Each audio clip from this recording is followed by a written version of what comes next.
बहुत समय पहले की बात है। एक छोटे से गांव में एक साधु बाबा रहते थे। वह बहुत ही ज्ञानी और शक्तिशाली थे, लेकिन उनका स्वभाव बहुत ही शांत और सरल था। लोग उन्हें जादू बाबा के नाम से जानते थे, क्योंकि वे जो भी काम करते उसमें एक खास प्रकार की अजीब सी शक्ति होती थी। एक दिन गांव के कुछ बच्चों ने जादू बाबा से पूछा, बाबा आपके पास ऐसा क्या है जो हमें भी मिल सके। बाबा मुस्कुराए और बोले, मेरे पास एक जादुई मटका है, लेकिन उसे लेने से पहले तुम्हें एक परीक्षा पास करनी होगी। बच्चों ने उत्सुकता से पूछा, वो परीक्षा क्या है बाबा।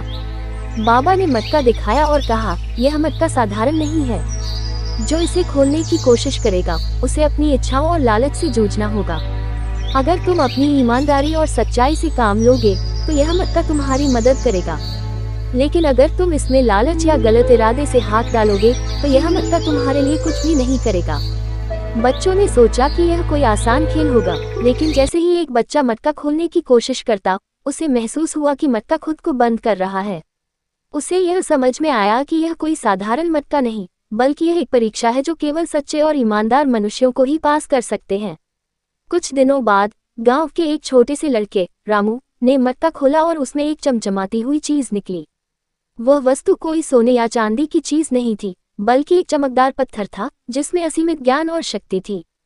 बाबा ने रामू से कहा, तुमने ईमानदारी से मटका खोला और अपनी इच्छाओं पर काबू पाया। अब इस पत्थर को लेकर तुम समाज की भलाई के लिए काम करना। रामू ने पत्थर को स्वीकार किया और वह गांव का सबसे समझदार और साहसी व्यक्ति बन गया।